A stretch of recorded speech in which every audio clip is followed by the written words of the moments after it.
bom dia a todos, um bom domingo. E eu cumprimento também a todos vocês que estão nos assistindo online, seja no Brasil, no exterior, em qualquer parte do mundo. Você é mais do que bem-vindo a esse primeiro congresso de estudos sobre ciência e religião, criacionismo aqui no NASP. Eu peço desculpas, havia um grupo querendo falar comigo ali, eu estava aproveitando, mas depois eu atendo vocês com prazer, viu? Eu falo aqui, eu tenho que aparecer mais aqui no NASP, senão daqui a pouquinho vão me mandar para o RH. Porque eu vivo viajando. Eu cheguei de viagem ontem à noite e logo após a palestra eu já vou viajar de novo. Vou passar a semana fora em Tatuí, chego e já vou para Brasília e assim caminha a humanidade. Mas eu ainda sou funcionário do NASP, viu? Estou aqui bonitinho, com o nome registrado, né, Ana? Tudo bonitinho, tudo certinho. E o pastor da igreja, que é o meu pastor, eu quase não vejo, porque eu consegui assistir 3 sábados do ano aqui. Mas sabe, eu tenho um lema comigo que quem entende a teologia adventista vai entender a piada, o trocadilho. Eu vou para que ele possa vir. Porque temos que pregar a mensagem do Evangelho, né? Então a gente fica cansado, chegar de viagem e já está com a palestra montada e já sair daqui para uma reunião intensa e já sair contra a palestra e tudo mais, cansa. Mas eu vou ter eternidade para descansar, então a gente vai se desgastando aqui. Essa é a razão porque eu tive que tratar tantas reuniões ali enquanto não pude atender vocês. Mas depois a gente vai com carinho aí atendê-los.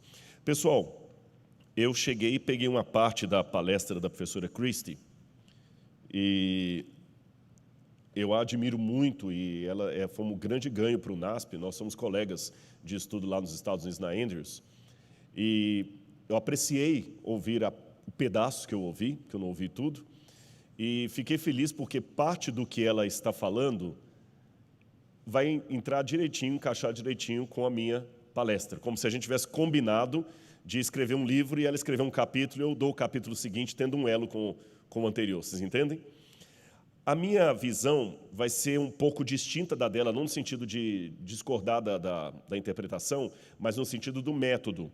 O meu artigo aqui é uma procura de comparação entre o Gênesis e a literatura do Antigo Egito.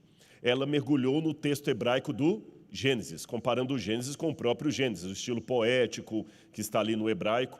Eu vou fazer um pouquinho distinto dela, eu vou comparar esse estilo do Gênesis com a literatura egípcia. E vou responder a você por que a literatura egípcia e não a literatura mesopotâmia, por exemplo. Por que eu vou fazer essa comparação? Qual o ganho disto?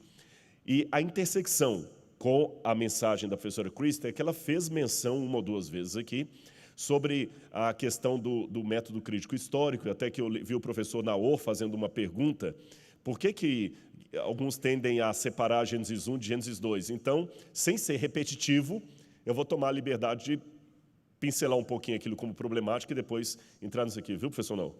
Bom, Gênesis e a literatura egípcia. Eu quero quebrar um pouquinho o gelo fazendo uma pergunta para vocês. Olhem bem essa nota.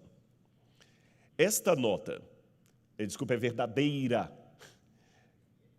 Não é verdadeira. É que eu dei em espanhol, vocês já acertaram, eu dei essa palestra no México. E eu tive que traduzir o PowerPoint para o português. Então, por isso que algumas coisas eu acabei não tendo tempo de traduzir, que eu fiz no avião a tradução, mas tudo bem. Eu pergunto para vocês, essa nota é verdadeira ou é falsa? Alguns falaram que é verdadeira, outros falaram que é falsa. Se ela é falsa, ela está falsificando que nota? Existe nota de $3? O que é o falso? O falso é uma má interpretação do verdadeiro, é uma caricaturização do verdadeiro, e ele imita detalhes do verdadeiro, mas não existe uma nota de $3, então não posso dizer que é uma nota falsa, mas também isso não significa que ela seja verdadeira no sentido de ter valor. Então, nem sempre as semelhanças podem ser adequadas no sentido de correspondência. Esta nota simplesmente é uma nota que não existe, que não tem valor agregado, mas também não posso dizer que é uma nota falsa, porque ela não está falsificando uma nota de $3. Eu coloquei essa introdução aqui para explicar para vocês que quando nós fazemos uma leitura comparada entre o Gênesis e outras literaturas que têm pontos semelhantes, muita gente já corre e diz assim, nossa, isso aí é um argumento contra a Bíblia. Não necessariamente.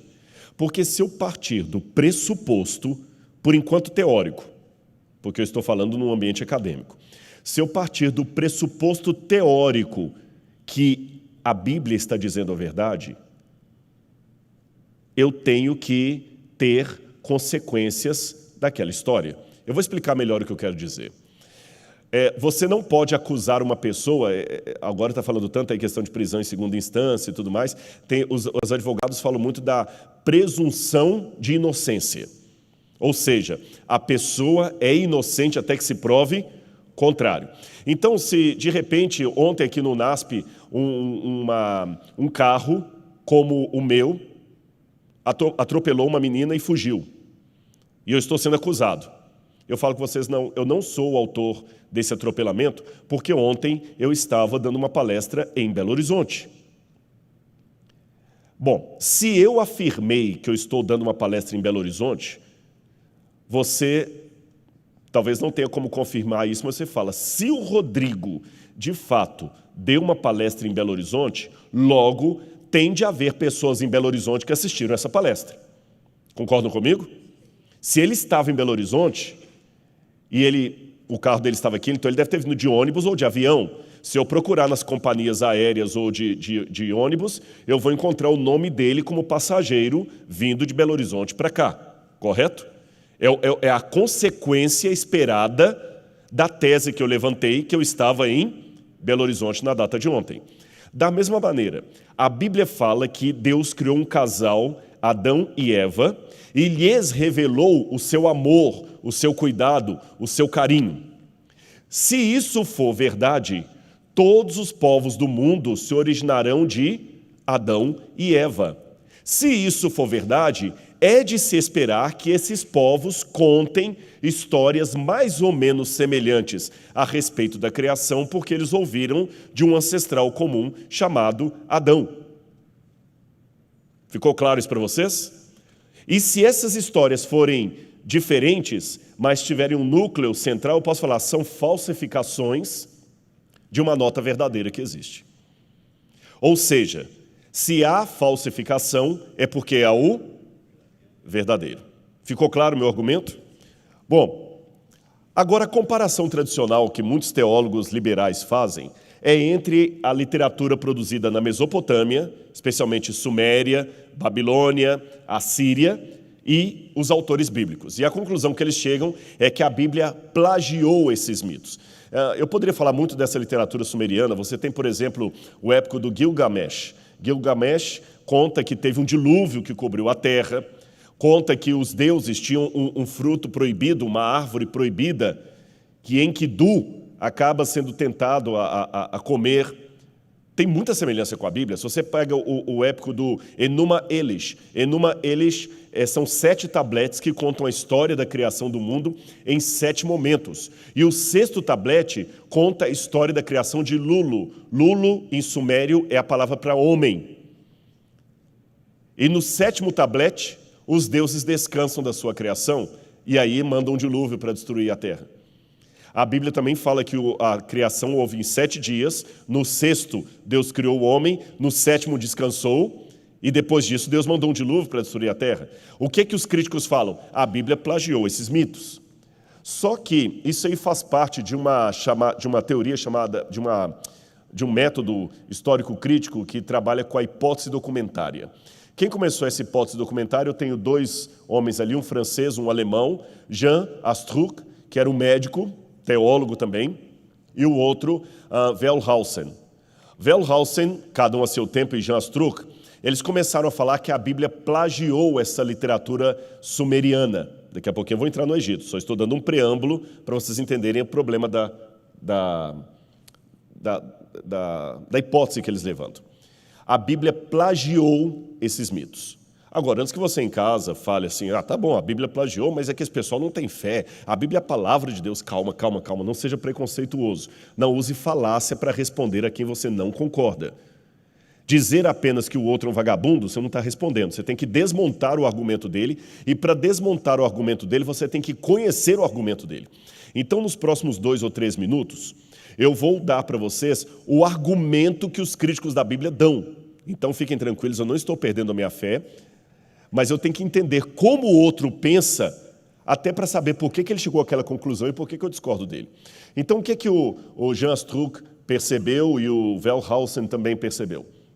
Quando você pega o texto hebraico do Gênesis, eu coloquei um destaque ali na segunda linha você tem a palavra barar, que é o verbo criar, barar Elohim et, que é uma palavra que não tem tradução em português, deve estar Shamaim, os céus, criou Deus. Criou Deus, Deus. E se você olhar realmente aqui na sua Bíblia, quem tiver com a Bíblia aí, abra comigo, por favor, Gênesis capítulo 1, por isso, professor Naor, que alguns dividem como sendo duas criações diferentes. Gênesis capítulo 1, versículo 1 diz, no princípio criou Deus os céus e a terra. Verso 3, disse Deus. Verso 4, e viu Deus. Verso 5, chamou Deus. Verso 7, fez, pois, Deus. Todas as vezes que vai falar do Criador, usa a palavra Elohim, Elohim, Elohim, Elohim. Porém, quando chega no capítulo 2, verso 4, o nome do Criador muda. Adonai Elohim. Ali não está escrito Adonai, a gente fala Adonai por respeito ao nome de Deus, né? Tem o nome de Deus sagrado, o tetragrama lá, Yod, Het, Vav, Het, e a palavra Elohim. O Senhor Deus, o Senhor Deus. Aí você vai realmente para o capítulo 2, verso 4. Essa é a gênese do céu e da terra quando foram criados, quando o Senhor Deus os criou. Aí diz assim, verso 7, então formou o Senhor Deus, verso 8, e plantou o Senhor Deus, verso 9, do solo fez o Senhor Deus. Perceberam claramente na tradução que o nome do Criador mudou? Parece que no princípio era só Deus, anônimo. Depois esse Deus tem um nome. O que Jean Struck e Wellhausen deduziram? Obviamente que aqui eu tenho 2 autores, 2 relatos separados, distintos, que depois foram compilados. Perceberam? Porque realmente muda drasticamente. Eu não sei se tem aluno aqui da parte de letras, mas quando você usa método estruturalista, sua área aí, Gilberto, você percebe, não, essa aqui... Se eu aparecer com um livro aqui, vamos supor que eu não sei qual é a área de especialização do professor Gilbert, mas eu vou supor aqui que você é especializado em literatura barroca. Aí eu chego aqui e falo assim, Gilbert, eu achei aqui um livro de literatura barroca. Ele vai ler, mesmo sem conhecer o autor, e falar assim, não, isso aqui não é barroco. Mas como não é? Rodrigo, eu conheço literatura barroca. O barroco não escreve desse jeito, ele não usa essa expressão. Isso aqui está mais parecendo com literatura moderna, sei lá. Por que ele diz isso mesmo sem saber o autor ou desconhecer a obra? Porque existem estilos. Se eu falar, de quem que é esse livro aqui? Se ele conhece... isso aqui é Graciliano Ramos. Por quê? Esse jeito de escrever é de Graciliano Ramos. Esse aqui já é de Jorge Amado. Expressões que identificam quem é o autor. Olha, eu vou repetir o que ele falou aqui que eu gostei. O autor é um princípio de organização textual. Em outras palavras, o livro tem DNA. O texto tem DNA. E claramente, quando a gente olha na literatura hebraica, eu tenho 2 DNAs diferentes aqui. Lembra que eu estou levantando o problema ainda, eu não estou respondendo como crente. Eu estou repetindo o argumento que é usado na alta crítica para você entender. Perceberam? É lógico que eu estou simplificando a coisa, porque isso aqui dá 1 semestre ou 2 semestres de aula. Agora, eu já, na introdução, falei, será que eu posso concluir essa semelhança da Bíblia como dependência literária? Ou eu posso trabalhar com uma outra hipótese, que, na verdade, as semelhanças são por origem comum. Para complicar a história, existem ainda contradições entre os 2 relatos, o capítulo 1 e o capítulo 2. Se você pegar Gênesis capítulo 1 até o 2, verso 4, você vê que começa assim, a criação simultânea do casal. Quando eu cheguei, eu vi nas perguntas alguém perguntando para a professora Krista aí, quando Adão foi criado, foi a humanidade, foi Adão? Depende de onde você está respondendo. Porque se você pegar o capítulo 1, Deus criou os dois casais, os dois pares simultaneamente. Fez o homem e a mulher à sua imagem e semelhança. Puf, acabou. Mas quando você vai para o capítulo 2, é diferente. Deus cria primeiro o homem do pó da terra, depois cria a mulher da costela do homem. É diferente.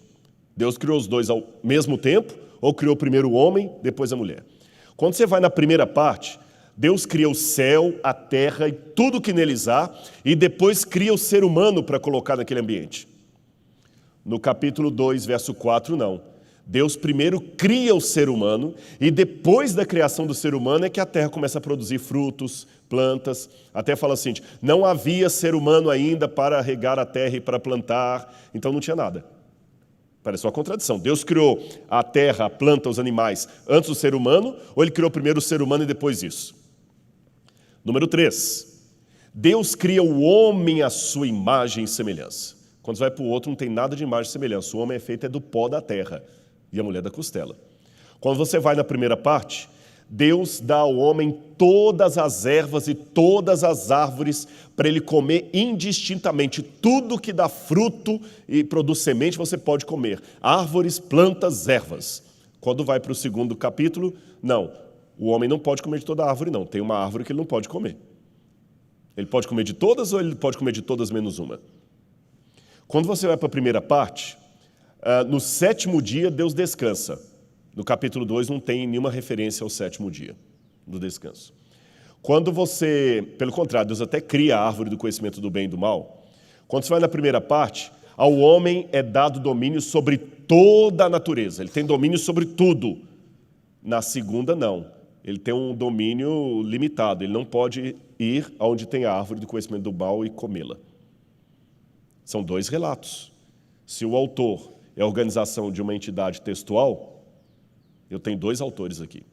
E quando os alemães e franceses começaram a mergulhar nisso aqui, aí de 2 passaram a achar 4 autores, 5, 6, e concluíram que, na verdade, o Gênesis é apenas uma compilação de textos e mais textos que foram criados um pouquinho antes do cativeiro da Babilônia, mas a maior parte no cativeiro da Babilônia e depois do cativeiro da Babilônia. A Bíblia é apenas um mito criado a partir da coletânea de textos escritos em épocas diferentes, por pessoas diferentes, autores diferentes, que um editor acabou juntando na forma que está hoje aqui. Por isso que apresenta no início Deus com só o nome Deus, anônimo, depois Deus já tem nome, etc, etc. Entenderam a problemática? Podemos terminar a palestra aqui então? Vocês já não entenderam o que os críticos dizem? Já está feito o trabalho. Tá bom, então. Então vamos dar a resposta, né? A gente tem que amarrar a boca do saco. E você que está em casa aí também não fica assustado, não. Mas se você assistiu até aqui a palestra, continue, viu? E pegue uma Bíblia se estiver perto aí, ou porque você está usando o seu celular para assistir a palestra, e acompanhe as coisas que vamos mostrar aqui. Eu tenho notado ultimamente, eu tenho estudado bastante literatura egípcia. Inclusive, a gente trouxe aqui, essa semana passada, um grupo da USP, 12 professores da USP, do Departamento de Arqueologia, e vieram alguns egiptólogos, e a gente mostrou a coleção de egiptologia que a gente tem aqui. Agradeço ao professor Renato Stence e a equipe, que sempre atende bem ali, representaram bem o NASP, viu, Renato? Você não estava lá, mas o pessoal está... Vocês estão notando que eu estou aproveitando para agradecer aqui de público, né? Por quê? Porque eu não sei quando é que vou vê-lo de novo, apesar de a gente trabalhar na mesma instituição. Então, o que acontece? Eu tenho percebido que existe um erro sistemático aí. Quando se compara demais a Bíblia com a literatura egípcia, com a literatura mesopotâmica, é porque o pessoal parte do pressuposto do método crítico histórico que a Bíblia foi forjada no cativeiro da Babilônia e depois do cativeiro da Babilônia. Então a tendência natural, porque já tem esse background do método crítico histórico, é comparar a Bíblia só com a literatura da Suméria. Mas se eu der crédito para a literatura bíblica, ou pelo menos fazer com a Bíblia aquelas perguntas de resultado que eu fiz para vocês no início. Não, se o Rodrigo estava realmente em Belo Horizonte, não estava aqui, como consequência da não estada dele aqui, eu tenho que ter esse elemento. Concordam comigo? Ora, se a Bíblia o Gênesis foi escrito por Moisés, ainda que hipoteticamente, o maior nicho de contato dele não seria com a Mesopotâmia, seria com o Egito. E se for, ainda que hipoteticamente, verdade, que os hebreus saíram do Egito, a mentalidade que os primeiros leitores do Gênesis tiveram era uma mentalidade egípcia. E como método didático, eu sei que eu tenho que colocar a minha palestra numa linguagem que esse auditório possa entender. Se eu estivesse falando com crianças da pré-história, da pré-história, ao ato falho. Se eu estivesse falando com crianças da pré-escola, eu usaria uma linguagem bem diferente da que eu estou usando para vocês. Concordam comigo? Eu tenho que usar categorias deles. Quando eu pego, por exemplo, o livro Incidente em Antares, de Graciliano Ramos, ele queria expressar alguma coisa ali com a história do Incidente em Antares. Ele queria dizer que, na verdade, era a monarquia que estava morrendo, a república, isso tudo, com aqueles mortos-vivos que vão lá para a pracinha da cidade, ficam lá no coreto da praça. Graciliano Ramos usou expressões, linguagens e coisas que ele pudesse entender, atingir o leitor daquela época. Se eu quero fazer um vídeo de youtuber, eu vou usar uma linguagem que atinja aquela pessoa do youtuber. Se você lê um livro que eu escrevi, O Ceticismo da Fé, que eu uso uma linguagem não eclesiástica, é muito diferente do Rodrigo escrevendo uma meditação matinal para a igreja. Vocês perceberam a questão?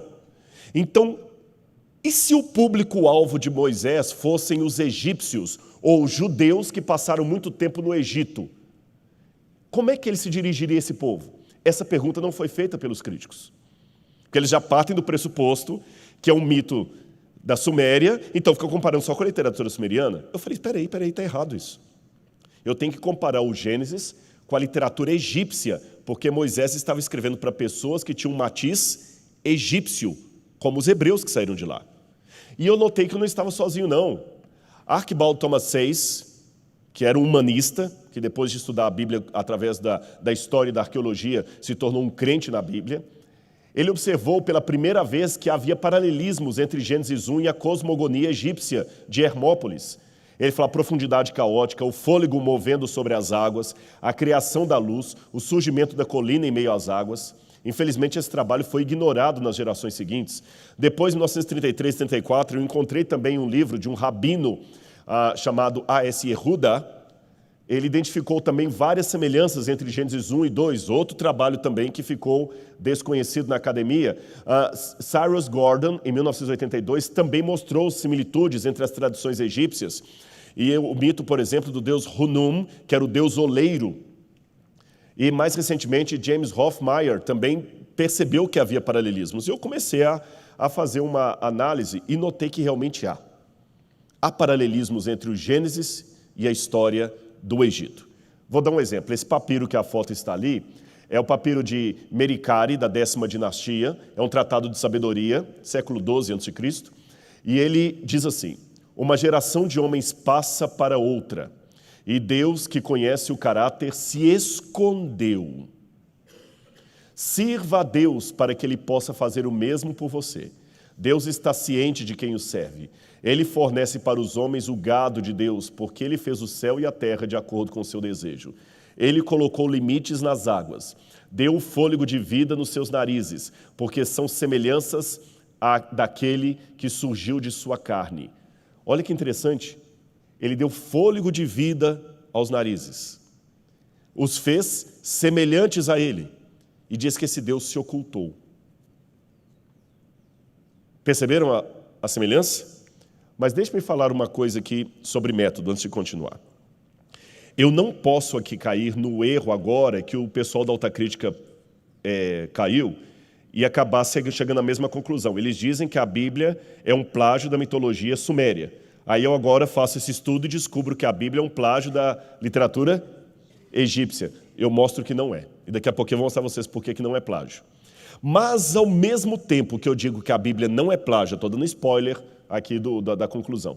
Ao mesmo tempo que a Bíblia não é plágio da literatura egípcia, eu sou obrigado a admitir que houve diálogo do autor da Bíblia com a literatura egípcia. A intertextualidade. Eu vou pegar um exemplo aqui de várias pessoas que nós nomeamos. Se você pegar Lutero, você vai encontrar muito na literatura de Lutero da Igreja Católica. Porque Lutero dialogou com a Igreja Católica. Eu não vou dizer agora que a teologia luterana é um plágio da Igreja Católica. Mas se ele estava naquele contexto, ele dialogou. Calvino, lê as Institutas de Calvino. Calvino dialogou também com o catolicismo da época, dialogou com Lutero, ainda que por oposição. Você vê coisas que Calvino fala, que Lutero fala. E talvez não necessariamente que um copiou do outro, mas os dois estavam respirando o mesmo ambiente, um na Alemanha e outro na Suíça. Ellen White. Você pega muita coisa de Ellen White lá, você vê de Daubigné, você vê de William Hanna. E não é que Ellen White plagiou, mas ela dialogou com esses pares. Diálogo intertextual não é plágio. É apenas admitir a realidade que o autor é fruto de um tempo. E se Deus fala com sotaque humano, esse autor, sendo inspirado, ele vai falar com o sotaque daquele tempo, com as expressões idiomáticas daquele tempo. Arrisco a dizer, sem medo de estar falando uma heresia, que se Jesus viesse hoje e alguém espirrasse perto de Jesus, ele ia falar saúde. Mesmo sabendo pela medicina que dizer saúde não cura ninguém de gripe. Perceberam? Jesus é o dono da verdade. Ele é a verdade. E se alguém espirrasse, Jesus ia falar, saúde, Deus te crie. Mas Jesus não ia falar isso, porque ele acredita que, ou como na Idade Média, que a alma saía pela boca, Jesus ia falar saúde porque é o modo educado de se dirigir a uma pessoa que espirra. Se alguém fosse embora, Jesus ia falar assim, vai com Deus. Isso não significa que ele estava negando a onipresença de Deus. Se Jesus viesse hoje, é assim que ele falaria.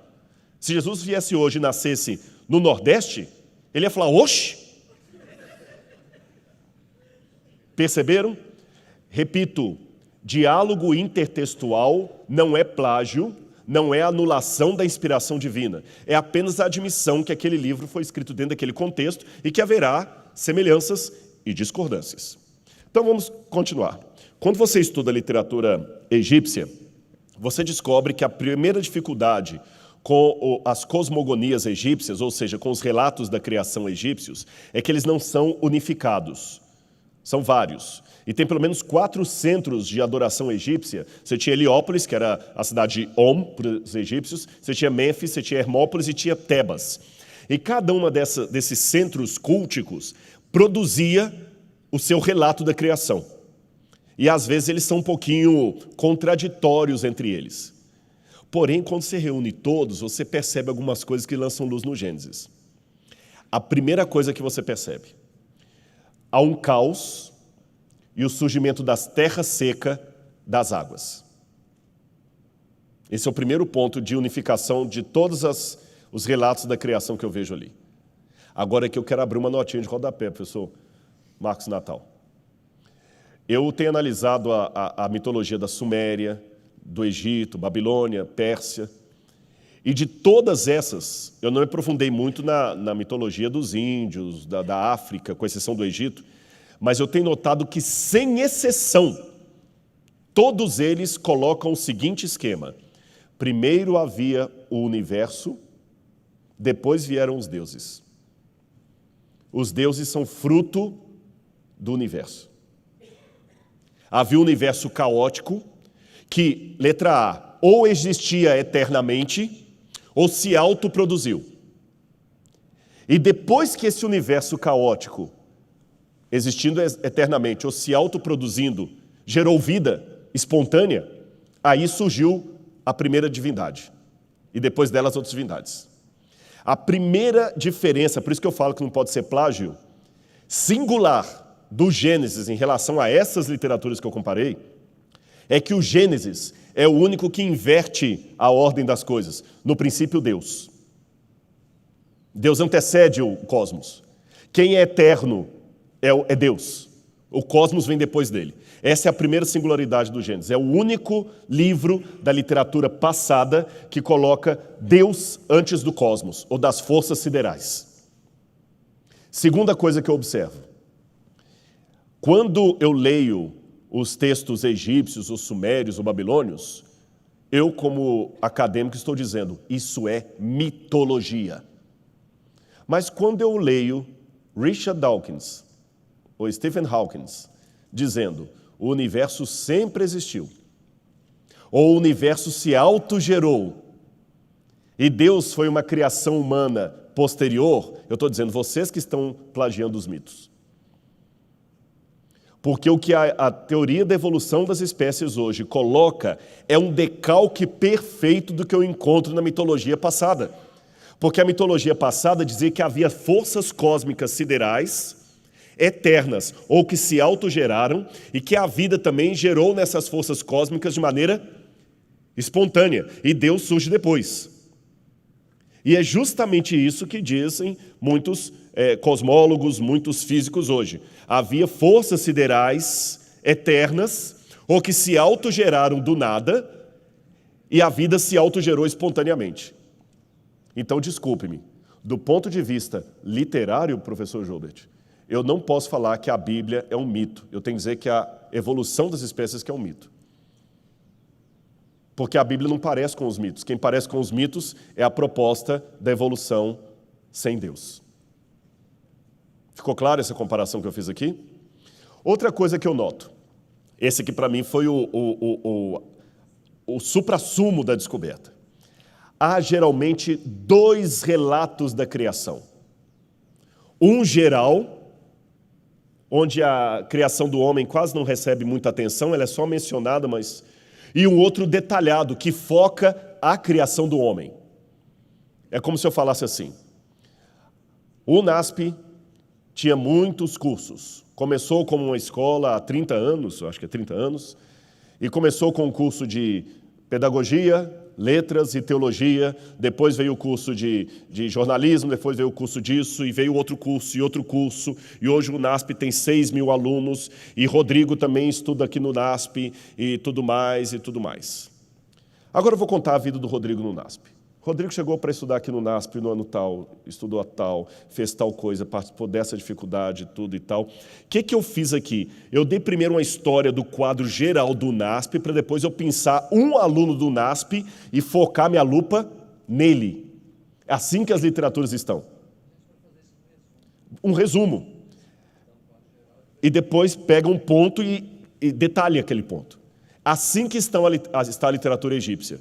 Então, quando o Gênesis apresenta primeiro um arcabouço geral de toda a criação e joga o homem só como um detalhe ali, e depois parece que volta a história de novo, como se fosse um novo relato da criação do homem, Moisés está simplesmente seguindo o meio literário do Egito. Não são dois autores. É o jeito egípcio de contar a história da criação. Ficou claro isso aqui para vocês? Outra coisa que me chamou bastante atenção. Os egípcios tinham um medo que outro descobrisse o seu verdadeiro nome. Porque eles acreditavam que saber o seu verdadeiro nome era ter domínio e controle sobre você. E até os deuses tinham seu nome oculto. Porque se você sabe o verdadeiro nome de um deus, você tem poder sobre ele. Era tão sério no Egito essa questão de ter poder sobre o nome de uma pessoa, que se você apagava o nome de uma pessoa, você estava dando morte eterna para ela. Quando Tutmoses III assumiu o trono do Egito no lugar de Hatshepsut, ele mandou apagar o nome de Hatshepsut de todos os cartuchos. Quando os sacerdotes de Heliópolis emplacaram Tutancâmon como faraó, eles chegaram na tumba de Akhenaton e apagaram o nome dele do cartucho. Apagaram. Até Moisés usou essa expressão quando ele falou com Deus, perdoa esse povo ou risca o meu nome do livro que o Senhor escreveu. O Salmo diz sobre os ímpios, apaga-lhes o nome e não mais existem. Então, na literatura egípcia, apagar o nome é da morte eterna. Então, você não podia pronunciar o nome do Deus, porque se você soubesse o nome dele, você teria poder sobre ele, sobre o Deus ou sobre o ser humano. Ficou claro? Olha, dentro desse contexto, faz muito sentido no dos mandamentos de Deus falar, não tomarás o nome do Senhor teu Deus em vão. Ele sabia o que significa. Quando Deus apareceu para Moisés, qual foi a primeira pergunta que Moisés fez? Quem se lembra? Qual é o teu nome? E Deus, no primeiro momento, não respondeu. Fala que o Deus de Abraão, de Isaac e de Jacó te mandou. Ele só fala do nome dele depois, mas no primeiro momento Deus não fala o nome dele para Moisés. Ou seja, num primeiro momento, se eu tiver o nome da divindade, é como se eu pudesse manipulá-la magicamente. Moisés, escrevendo isso, e sabendo que os que iam ler o seu primeiro relato estavam munidos dessa cultura, ele falou, eu não posso revelar o nome de Deus de cara. Senão alguém que viveu tanto tempo no Egito vai pensar que ele tem um poder sobre esse Deus. E como na literatura egípcia, o nome de Deus só vai aparecer depois. Quando vai falar de maneira íntima do ser humano, aí o nome de Deus pode aparecer, porque Deus se revelou, não foi o homem que descobriu. Por isso que no primeiro capítulo do Gênesis, o nome de Deus não pode aparecer. Por quê? Porque se você fosse egípcio e o nome de Deus aparecesse logo no começo ali, você pensaria que teria controles mágicos sobre o Criador. Por isso que ele só fala, foi Deus que criou, foi Deus que criou. Não dá o nome. De onde que eu tiro todas essas informações aqui? A gente procura textos egípcios, textos das pirâmides, textos de sarcófagos, livro dos mortos, a teologia menfita, hinos. São vários documentos que a gente tem à disposição. Olha que interessante. Um desses documentos, por exemplo, olha como é que ele inicia a criação. Está na cosmogonia de Heliópolis. Zep-Teb-Je. Em egípcio, Zep-Teb-Je significa na primeira ocasião, ou nos tempos primordiais, surgiu o cosmos. É assim que começa. Mas me chama a atenção que Zep-Teb-Je se escreve daquele jeitinho ali nos cartuchos. E você vê que a palavra Zep é a palavra justamente que aparece com uma cabeça. Vocês estão colocando ali, ó? É como se eu dissesse, na cabeça dos tempos surgiu o universo. É assim que ele dava o nome, professor Naor, aos livros egípcios da criação. Na cabeça do tempo surgiu o universo. Aí é curioso que Moisés, quando vai escrever as primeiras palavras do Gênesis, ele diz, Bereshit bara Elohim. Bereshit, B é a preposição. Pode ser B, pode ser para, por meio de. Reshit, se você olhar no dicionário em hebraico, vem da palavra rosh, que significa cabeça. Através da cabeça criou Deus os céus e a terra. Perceberam a semelhança? Repito, que eu quero deixar isso bem enfatizado. Não significa que Moisés plagiou. Significa apenas que ele dialogou. E por que ele dialogou? Porque os primeiros que iam ler ou ouvir aquelas palavras eram pessoas que tinham esse background, então ele tinha que falar numa linguagem que fosse acessível a eles. O Gênesis, espiritualmente, nos alcança, mas para o autor em primeira instância, o Gênesis não foi escrito para Rodrigo Silva, ele foi escrito para o hebreu e o egípcio que tinham saído das terras de Faraó e estavam agora vagando ali pelo deserto. Foi para eles que foi escrito. Então, embora pelo Espírito Santo a Bíblia é dada a nós, mas como literatura, ela não foi em primeiro lugar escrito para mim, vocês entendem? Se ela fosse escrita para mim, ela seria escrita em português. Ela foi escrita para aquele povo. Então, para eu entender o texto bíblico, eu tenho que voltar lá, mergulhar na cabeça daquele povo, nos modos de compreensão desse povo, e a partir dos modos de compreensão, entender por que foram aquelas palavras escolhidas pelo autor sagrado para descrever o relato, e não outras. Continuando. Você tem a palavra Kema Nebi, que é um termo que aparece muito na literatura egípcia para falar como é que os céus foram feitos e a terra. E Kema Nebi significa martelar o metal, sabe? Trabalhar assim, tipo ferreiro mesmo, batendo ali no ferro, né? Forjar o metal. É interessante que no Gênesis também você tem o firmamento usado com a palavra Rakia, que compartilha a sua raiz com Raká, que também significa bater o metal. Você tem muito no Gênesis a palavra Balal. Balal significa separar. E viu Deus que a luz era boa e separou a luz das trevas, separou as águas de cima e as águas de baixo.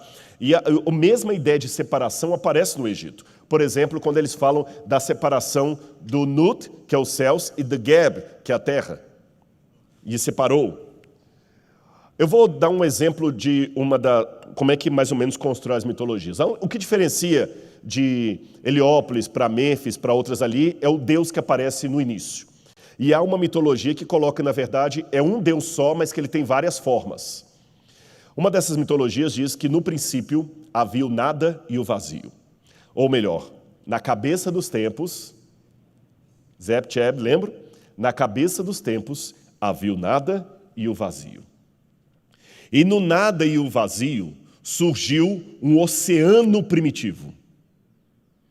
E esse oceano primitivo tinha elementos vitais que, como semente, ficavam ali espalhados naquele oceano primitivo.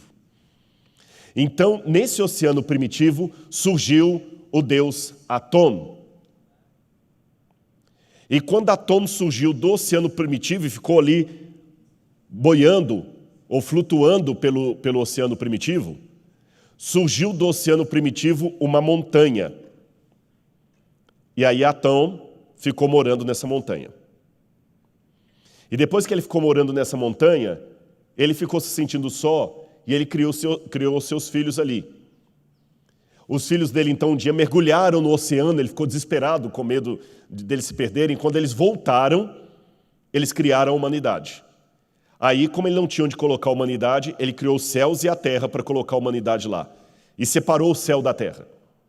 Vocês viram alguma semelhança aí com a Bíblia? A Bíblia fala do Tohu Vabohu, ou seja, sem forma e vazia. Havia trevas sobre a face do abismo e o Espírito de Deus pairava por sobre as águas.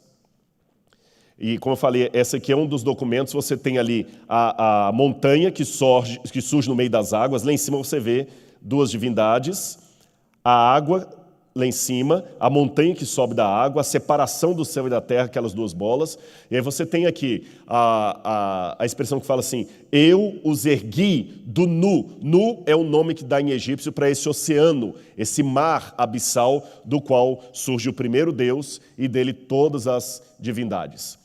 Quando você pega o Ogdoad é um conjunto de 8 deuses. O Ogdoad de Hermópolis, ele faz a separação entre o Num e Nauet.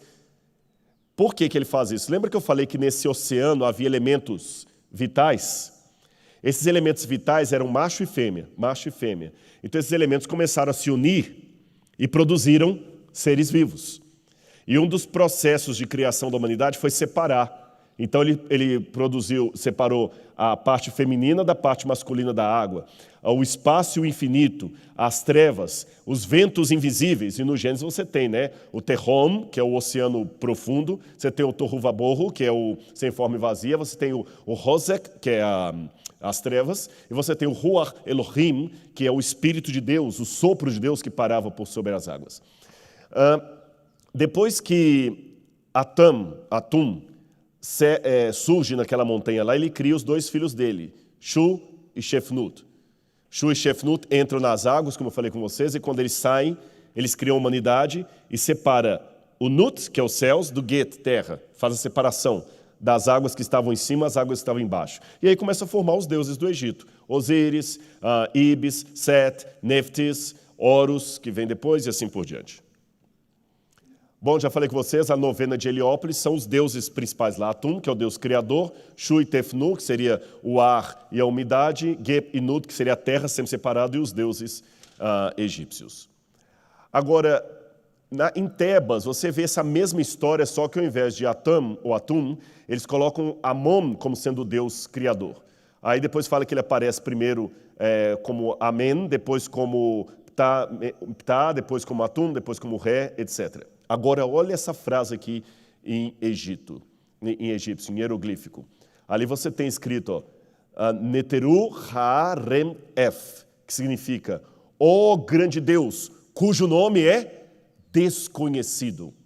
Lembra que eu falei com vocês que não podia dizer o nome da divindade num primeiro momento, porque significava ter poder sobre ela? Então, dentro desse contexto, faz muito sentido que Moisés não dissesse o nome do Criador num primeiro momento, mas só no segundo. Para que quem lesse não fosse tentado a pensar que ele teria poder sobre essa divindade. E aí você vê os paralelos. E disse Deus, haja luz. Amém fala e o que deveria ser se faz. Ptah pensa e ordena o que deseja. Atam tornou-se o anúncio de sua boca. Agora tem uma diferença. Os mitos egípcios, eles falam também da criação por sexo. Os deuses fazem sexo ou masturbam-se e ali gera vida. Esse quadro nós não temos na Bíblia Sagrada, de envolvimento de sexo em Deus. Mas você tem o quadro de Deus ordenando as coisas, fazendo, e Deus separando coisas umas das outras. E a diferença crucial que o Deus da Bíblia antecede até as águas caóticas do mar profundo. Nas outras literaturas, não. E disse Deus, haja luz. E viu Deus que a luz era boa e fez separação entre a luz e as trevas. Chamou Deus a luz dia e as trevas noite. E chamou a luz de dia e as trevas de noite. Houve tarde de manhã o primeiro dia. No hino de Amém, ou Amon, mostra a mesma sequência. Amen-Ra abriu seus olhos para ver todos se iluminarem por meio de sua visão, quando ainda não havia chegado o dia, ou o primeiro dia.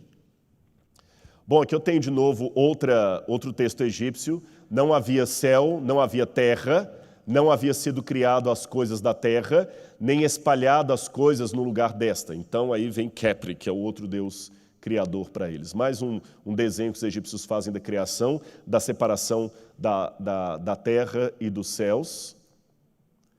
E mais uma coisinha aqui interessante, a presença quando cria o ser humano. Aí eles falam, no primeiro momento, dessa criação geral. Aí depois tem outros literaturas egípcias, na continuidade, que falam só da criação da humanidade. Aí quando você está lendo, passa a impressão que são dois relatos distintos, mas não é o mesmo, naquela ideia que eu falei de pensar. Aí eles colocam a figura de um deus chamado Kuhum. Kuhum é o deus oleiro. Aqui eu não sei se dá para vocês perceberem, esse quadro que eu vou apresentar o anterior, aqui está para ver. Estão vendo aqui o deus oleiro? Ele tem a forma de um cordeiro, ele está sentado, modelando um boneco de barro. E vocês percebem que ele tem uma roda na frente dele, um banquinho? Aquilo ali é um banco de oleiro. Quem já viu o oleiro fazendo jarro, ele vai batendo com o pé aqui e vai rodando e coloca o barro aqui, ele vai formando o jarro aqui em cima. É a mesma coisa, o Deus ali está com o barro de oleiro e fazendo o homem do pó da terra. E depois que ele cria o homem do pó da terra, ele sopra o seu fôlego nas narinas daquele boneco e o boneco passa a viver. É muito interessante isso. E a Bíblia Deus fala. Então, quando eu vejo alguma coisa semelhante, eu tenho que lembrar duas coisas aqui. Em primeiro lugar, se Adão e Eva existiram, eu não devo me surpreender de que todos os povos da terra sejam descendentes de Adão e Eva. E, obviamente, a história primeva de Adão e Eva passa por hereditariedade social e cultural para todos os povos. E quem conta um conto, aumenta um ponto. É muito fácil descobrir entre essas várias tradições elementos de conflito, porém elementos que apontam para um núcleo original único. E sabedor disso, agora vem o crente falando, eu vejo como é que Deus foi sábio. Porque o diabo, agora eu estou falando como crente mesmo, aquele crente do interior. Como é que Deus foi sábio? O diabo fez tudo para poder destruir a verdade de Deus, mas como ele acabou fazendo paródias da verdade de Deus e espalhou no meio do paganismo, ele acabou permitindo que em todas as culturas pagãs existissem pelo menos sementes da verdade. E basta essa semente para Deus alcançar esse povo. E quem trabalha com missiologia sabe o que eu estou falando. Um dos melhores métodos de trabalhar a missiologia na janela 1040 é você pegar na cultura local alguma coisinha que lembre a Bíblia. E a partir daquele ponto de acordo você começa a falar, por exemplo, as Bíblias chinesas começaram a traduzir o tetragrama sagrado por Shang-Ti. Porque quando você pega hinos ou salmos chineses anteriores ao advento das dinastias chinesas, estou falando anteriores ao século XII a.C., você nota que antes havia um único Deus chamado Shang-Ti, que significa o Senhor dos céus. E Shang-Ti era o único Deus que criou os céus e a terra. E Shang-Ti prometeu que enviaria o seu filho para salvar a humanidade. Se está na China. Quando os primeiros missionários foram para a China e foram traduzir a Bíblia para o chinês, falaram, temos aqui o nome de Deus em chinês, Shang-Ti. Que quando falava Shang-Ti, o chinês, eu sei quem está falando. Pois é. Lembra Paulo em Atenas? Passando pelos vossos objetos de culto, ouvi um altar escrito ao Deus desconhecido, pois esse que vocês adoram sem conhecer foi aquele que eu vim revelar.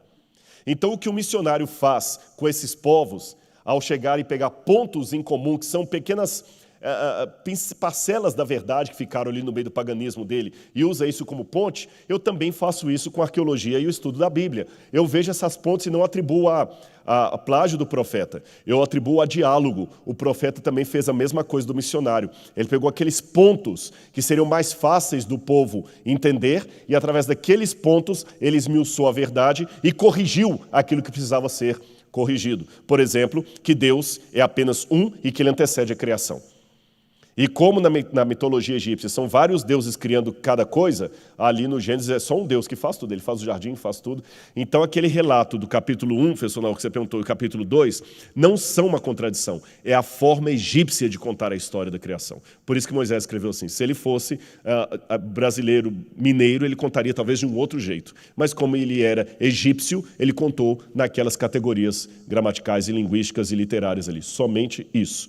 Agora, para terminar, também tem na literatura egípcia a menção da árvore da vida.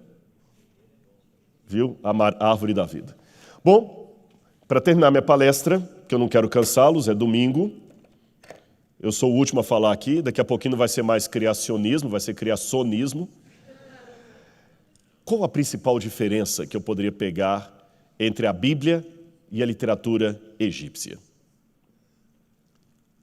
Aquela que resumiria todas que eu poderia apresentar.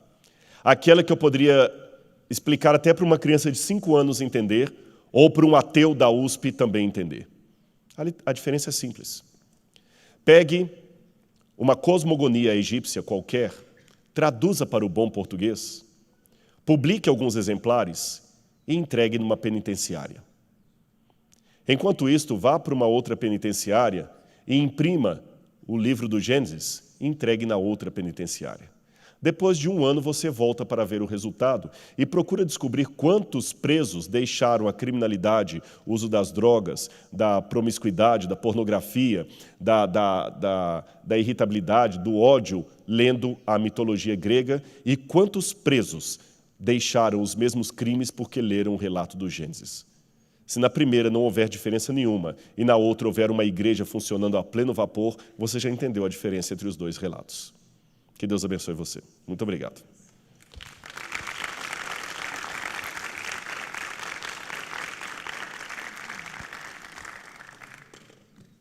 Corre. Não corre muito não, que o celular é um iPhone. Se cair, quebrar... Bem, essa é a melhor parte do evento, é a parte das perguntas, é ou não é? Era a parte que terminava. Eu termino a palestra e falo, essa é a melhor parte da palestra. Eu falei, qual que eu terminei? Não, é das perguntas. Ó. Todo mundo está ansioso para fazer perguntas. Alguém, vamos dar privilégio. Pode colocar aqui o nosso link de perguntas, Marcos? Vamos dar o privilégio para quem está aqui. Já temos 2 perguntas, tá?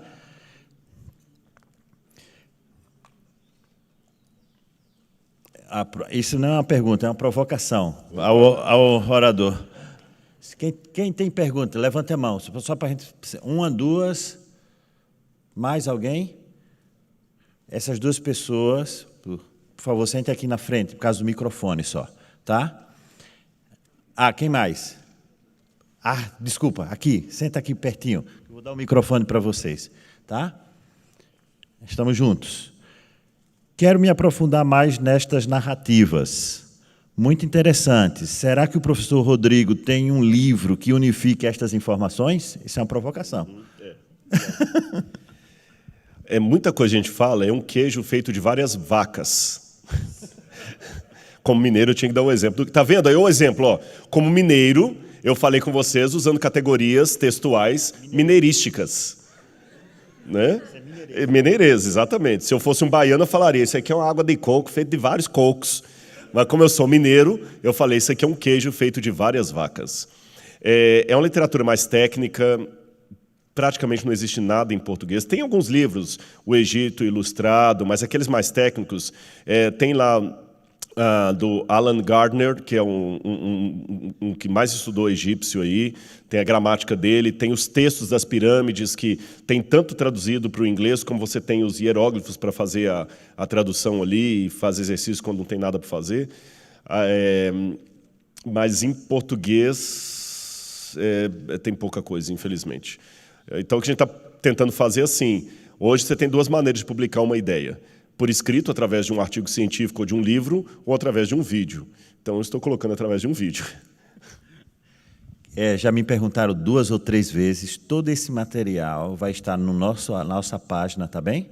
Vocês vão ter acesso a essa palestra. Alguém me perguntou sobre um vídeo que nós passamos na sessão de pôster, porque quem está online, esse congresso é presencial e virtual. Não viu a apresentação de posters, mas assistiram um vídeo, e muita gente estava aqui presencial queria assistir esse vídeo. Esse vídeo vai depois ser disponibilizado, juntamente com a palestra do Rodrigo, para todos vocês, no link da nossa página. Nós temos o contato de vocês, vocês vão receber a isso. Avisar a quem está online que pode enviar suas perguntas, está no chat ao vivo, tá bem? Vocês podem enviar suas perguntas também. Podem continuar escrevendo com aquele link ali. Vocês podem enviar a pergunta por escrito. Se você tiver vergonha, os nossos colegas não têm vergonha, eu vou passar o microfone já para eles. Boa tarde, professor. A minha pergunta é sobre o Gênesis, no início ali. Primeiro dia, segundo dia, terceiro dia, aí no quarto Deus cria o sol. Vou pôr que Deus criou o sol no quarto dia. Mas quando ele cria as coisas antes do quarto dia, ele fala, houve tarde e manhã. E nós sabemos, o que define o dia é o sol. O dia ele é composto pela a claridade, né? E o dia e a noite. O dia é composto pela claridade e pela escuridão. Então, que dia é esse do primeiro, segundo e terceiro? Que dia é esse que Deus fala, houve tarde e manhã, se o sol aparece no quarto? A tentação é grande, mas eu vou pedir aos colegas que se restringam à palestra do Rodrigo. Não sei se o Rodrigo quer... Não, o que eu posso falar, assim, do ponto de vista da física, da química, eu não vou arriscar responder. Eu posso acenar, mas eu deixo até o professor Naô, que trabalha mais essas áreas assim, eu já vi algumas opiniões, alguns dizendo que a Terra talvez tinha uma névoa e que a luz do Sol só chegou aqui no quarto dia, mas eu não posso falar isso como especialista, que não é minha área. Do ponto de vista bíblico, eu acho interessante que alguns pensam que a luz que poderia fazer a distinção dos primeiros dias seria a própria luz de Deus, tá certo? E que essa luz de Deus projetava e a terra já girava, e essa luz dava a diferença entre tarde e manhã. Tanto é que continuará havendo dia na Nova Jerusalém, porque no livro de Isaías fala, né, de um sábado a outro, de uma lua nova a outra, virá toda a carne adorar perante mim, diz o Senhor. Mas no livro de Apocalipse diz, eles não necessitam da luz do sol, porque o Cordeiro é sua luz. Então dá a entender que não é apenas o sol que é a fonte de luz da terra. Essa é uma hipótese, mas não é única. Outros pensam que não, que Deus criou o sol no primeiro dia e que Moisés, de propósito, deu a ênfase ao aparecimento do sol no quarto dia, porque o deus Atum, que eu falei com vocês ali, é o deus sol, que depois ele vai aparecer na forma de Ra ou na forma de Kepri. Então, se Moisés colocasse o sol no primeiro dia, também haveria a tentação dos primeiros leitores de pensar que realmente o deus sol era o Criador. Então, ele de propósito relegou o sol ao quarto dia por questões literárias, não porém literais. Literárias, mas não literais. Mas são hipóteses, viu? Hipóteses que há a esse respeito. Eu tenho aqui uma pergunta online que é sobre o seu palestra, mas vamos revezar, 2 presenciais e 1 online. Boa tarde. A gente viu que o senhor falou da sequência, né? Gênesis 1, Gênesis 2. E Gênesis 1 termina dizendo que foram criados o que foi criado, e depois ele fala do descanso. A gente não poderia já pegar esse gancho do descanso e colocar tudo que foi feito no 7º dia como um resultado do descanso, um produto do descanso, que depois veio a ser perdido com o pecado, mas que ele ainda fica existindo, como a gente vê depois nas histórias de Josué, nas histórias de Davi e até no Novo Testamento, na carta de Hebreus. Quer dizer, então, ao invés de ser uma outra história da criação, não seria, aproveitando esse arcabouço egípcio de construir histórias, trazer as benesses do descanso de Deus, do repouso de Deus, enfim, como um ato mais superior ainda do que o sexto dia. Bom, aqui nós temos que separar o texto em 3 categorias, não necessariamente contraditórias, mas 3 categorias. A primeira delas é o que o texto está dizendo e, cruamente, o que ele respondeu. Nessa primeira categoria, a resposta seria não, porque ele começa de novo. Esta é a gênese do céu e da terra, quando foram criados. Ele está iniciando de novo o relato. Não é pegando aquele anterior e dando continuidade. Ainda que eu tenha usado o exemplo da lupa, quando eu falei que, olha, eu conto a história da UNASP e depois eu pinço o Rodrigo aqui, mas se eu estivesse falando com categorias egípcias, eu contaria a história do UNASP de um modo geralzão e daria um ponto final. Ponto final. E abriria quase que um capítulo seguinte. Só que nesse capítulo seguinte, eu não estou mais em 2019, onde eu terminei a história do capítulo original. Eu nunca estudei no NASP, eu estou criando ficticiamente. Se eu tivesse vindo estudar aqui em 1990, no capítulo 2, eu voltaria assim. Quando o NASP foi fundado, muitos alunos vieram estudar aqui. E em 1990 veio o Rodrigo estudar aqui. A vida do Rodrigo começou assim. Então, coisas que no primeiro capítulo foram faladas de maneira muito genéricas, aqui tem uma ampliação maior que dá até aparência de contradição. É como se no primeiro capítulo dissesse assim, o NASP sempre fez com que nenhum aluno passasse dificuldade. Aí no segundo coloca assim, Rodrigo teve dificuldade assim, mas falou que nenhum aluno, é que estava falando de uma maneira genérica, e no segundo com lupa. E quando vai fazer o novo relato, 2 características são básicas. Você inicia um novo capítulo, é como se o relato estivesse começando da capo, em italiano, do início, porém, você volta no tempo e pega algo que você falou ali e amplia. A segunda prateleira que eu colocaria o relato é quando você dá uma aplicação teológica para ele. Aí a minha resposta já muda. Com aplicação teológica, eu posso ter essa conclusão? Aí sim. Por exemplo, quando o autor do Antigo Testamento falou assim, do Egito chamei meu filho. O autor mesmo estava falando do povo de Hebreu que saiu do Egito. Porém, Mateus pegou aquilo ali e ampliou teologicamente para Cristo. Do Egito chamei meu filho. Quando Isaías escreveu sobre o futuro do povo de Deus se fosse fiel, a Nova Jerusalém, ele fala, eu vi um novo céu e nova terra, uma Nova Jerusalém onde o velho vai viver até tanto tempo, o cordeiro, não haverá criança e tudo. João pega aquela categoria ali e dá uma leitura teológica e amplia aquilo de maneira muito superior para falar da Nova Jerusalém, onde não vai haver nem velho nem criança. Percebeu? Agora, terceira categoria que eu tenho que tomar cuidado é não cair no que a gente chama de orígenes e alegoria. Porque, embora eu possa fazer uma aplicação teológica ampliada, eu tenho que cuidar porque é tênue a linha entre esse exercício e a alegoria. A alegoria é aquele que agora fica pegando qualquer detalhe da Bíblia e fazendo um sermão daquilo ali, coisa que nem a Bíblia intentou, nem ninguém. Compreende? É muito perigoso, um sermão baseado na alegoria. Aí qualquer coisa vale tudo. Aí a espada de Davi vale qualquer coisa, que ele matou Golias, né? Então, repetindo, são 3 níveis. O nível literário, cru e literal, ele está apenas, eu estou preocupado com o que o autor quis dizer.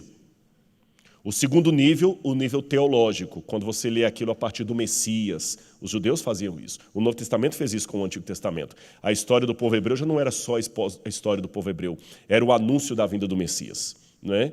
E a terceira prateleira, que é de precaução, é não tornar esse exercício um uso da alegoria na leitura da Bíblia Sagrada.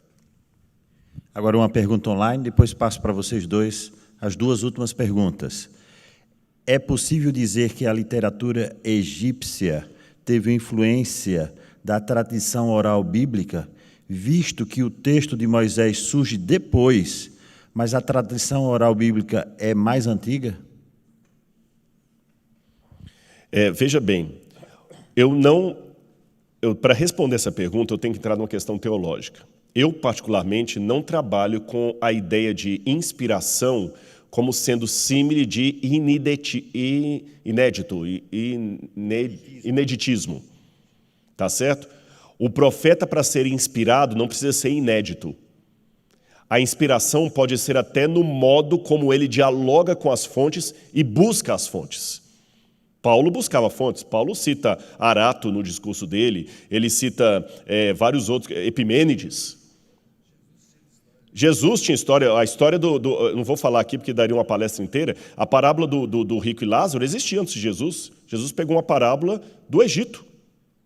Só que Jesus contou a parábola do rico e Lázaro como os egípcios contavam, só que ele modifica o final da parábola, que na parábola do rico e Lázaro lá, do Egito, o morto volta e prega para as pessoas se arrependerem, e com base na pregação de alguém que veio do mundo dos mortos, eles se arrependem. E na parábola de Jesus, no final, o Lázaro não pode voltar, e a voz eles têm Moisés e os profetas que os ouçam, porque se eles não ouvem Moisés e os profetas, quanto mais ouvirão alguém que diz ter vindo do mundo dos mortos.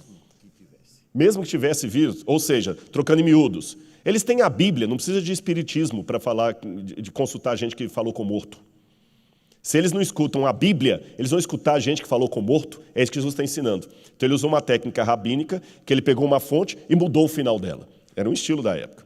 Então Moisés dialogou com a literatura egípcia, com a tradição oral que o precedeu, que vinha de Abraão, de Isaac, Jacó, antes dele lá e tudo mais, e Deus usou como ele preservou. Agora, como é que essa tradição oral se formou? Eu não posso ir além do que eu tenho preservado, que é o texto bíblico. Né? Duas últimas perguntas, peço concisão.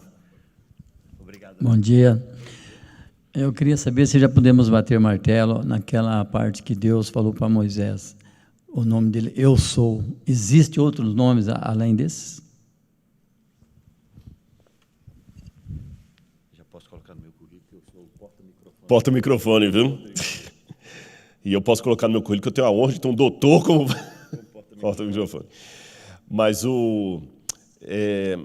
na verdade, Deus se revela por vários nomes na Bíblia. Você tem a palavra El Shaddai, que é o Senhor das montanhas. Alguns traduzem como o Senhor Todo-Poderoso, o Deus Todo-Poderoso. Elohim, né? Elahahai, em aramaico. Você tem Adonai Hireh, que é o Deus da nossa bandeira, e outros mais. Porém, o nome supremo de Deus ainda é o tetragrama sagrado, que alguns sugerem a pronúncia Yahweh. Yahweh. A pronúncia exata, nem o mais judeu dos judeus sabe te dizer com certeza, é essa aqui. Eles até evitam pronunciar. É possível que eu pronunciei aqui, mas titubeei, né?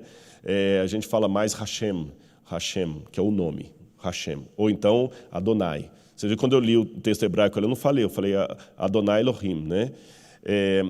Mas tudo indica que o significado desse tetragrama sagrado, Yahweh, é aquele que é por si mesmo, aquele que está continuamente sendo, que nunca houve tempo que ele não fosse. Traduzindo em linguagem atual, o que o nome de Deus está dizendo em hebraico é que Deus não existe, Deus é. E há uma diferença gritante aí. Porque no meu livro eu falo sobre isso no capítulo lá, que eu uso a palavra existência apenas como categoria de literatura, mas, a rigor, existir não é um verbo correto para aplicar a Deus, porque existire, do latim, é algo que foi extraído de outro e passou a ser. Então, nesse sentido etimológico, Deus não existe. Ele é.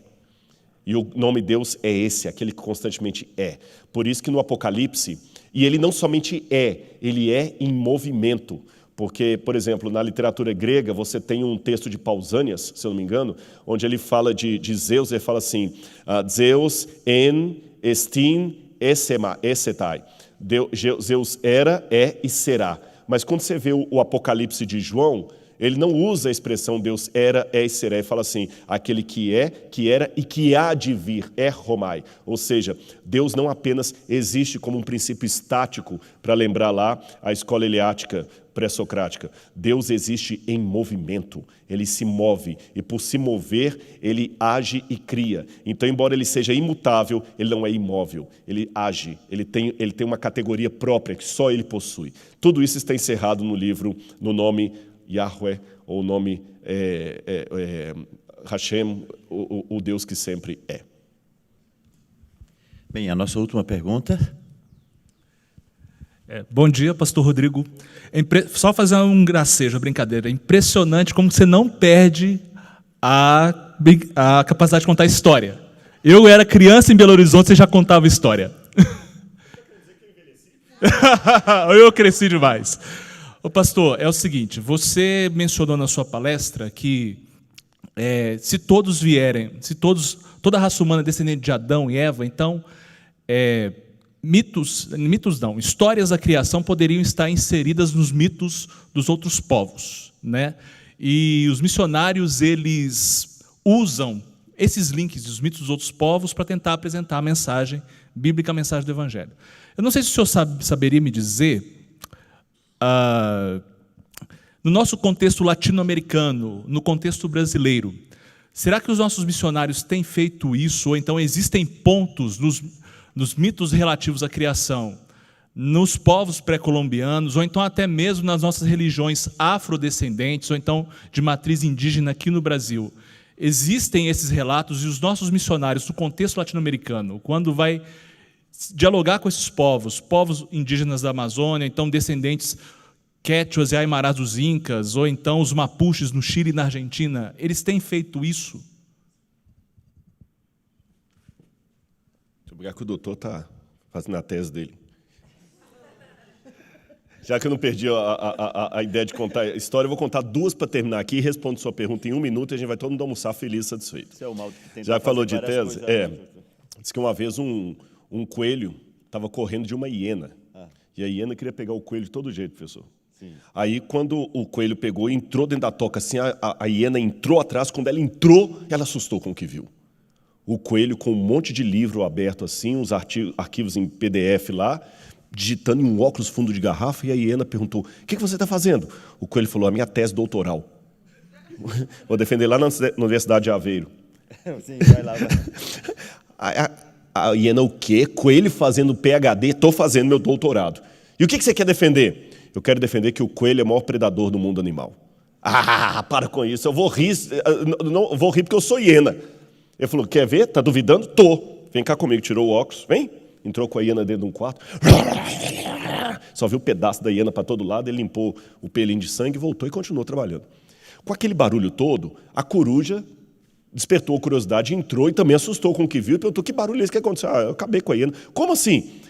E o que você está fazendo? Minha tese doutoral. O que você quer provar? Na minha tese doutoral eu quero provar que o coelho é o maior predador do mundo animal. Duvido disso. Duvida? Quer ver? Tirou o óculos, acabou com a coruja. E atrás da coruja veio o macaco, veio o gambá, todos os animais. Você quer saber o que havia dentro daquele quarto, né? Um leão. Moral da história: não importa qual o tema da sua tese, o que interessa é quem é o seu orientador. E já que eu não perdi a ideia de contar a história, eu me inspirei no judaísmo para isso. Diz que uma vez Deus estava escolhendo que povos do mundo, quem dentre os povos do mundo poderia ser o seu povo escolhido. E cada um começou a apresentar o currículo Lattes, né? Os gregos chegaram e falaram: Senhor, se o Senhor nos escolher para ser o seu povo eleito, nós vamos escrever obras filosóficas maravilhosas sobre o Senhor. Vamos escrever conceitos intrigantes a seu respeito, livros e mais livros. Muito bem, filosóficos. Aí Deus deixou os gregos do lado e falou: e vocês, romanos? Os romanos falaram assim: nós somos construtores, tremendamente construtores. Fazemos teatros, anfiteatros, templos, estradas, com a melhor tecnologia da nossa época. Se o Senhor nos escolher, vamos fazer muitas cidades em teu nome e colocar em toda parte, e rodovias e tudo mais. Ia perguntando povo por povo, e no final tinha uns 3, 4 judeus assim sem graça lá no fundo, né? E Deus perguntou: e vocês, judeus? Se eu escolher vocês para serem meu povo, o que vocês vão fazer? Aí bom, Senhor, nós não temos toda a filosofia profunda dos gregos, nem a capacidade de construir tanta coisa como os romanos, mas tem uma coisa que a gente faz muito bem: a gente adora contar história. Se o Senhor nos escolher, a gente vai contar para todo mundo quem o Senhor é. Não deu outro, o Messias nasceu judeu, né? Agora, respondendo a sua pergunta, existe sim. Eu não vou falar com propriedade para você, porque é na minha área, mas eu vou citar 2 literaturas. Eu sei que tem, eu já li alguma coisa nesse sentido, mas não me aprofundei na pesquisa.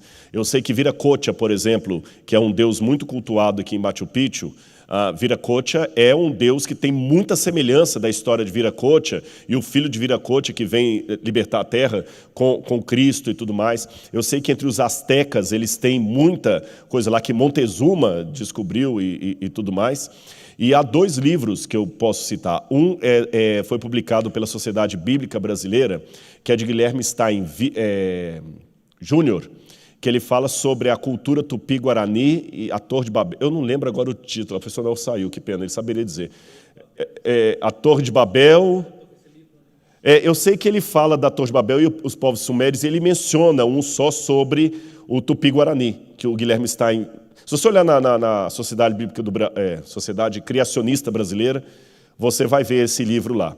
E o outro livro, eu posso citar também o livro de Don Richardson, o Fator Melquisedeque, onde ele menciona vários povos, inclusive os latino-americanos. Tá bem? Aí seria mais uma área de missiologia. O professor Marcelo Dias, do Teológico, seria o melhor para te responder isso aí. Gente, muito obrigado mais uma vez a paciência. Uma salva de palmas, doutor Rodrigo Silva. Chamamos a professora Ana Pérez para entregar o certificado da palestra e uma pequena lembrança. Nós, por favor, não se ausente, nós teremos o privilégio ainda de ter uma palavra final e uma oração final do nosso líder maior da divisão sul-americana, o pastor Edgar Luz, do qual convidamos ele aqui à frente para fazer este encerramento. E gostaríamos de dizer a todos vocês, enquanto ele desce até aqui, que foi uma alegria ter a vossa presença e gostaria que vocês tivessem. Temos um encontro marcado, no 9º encontro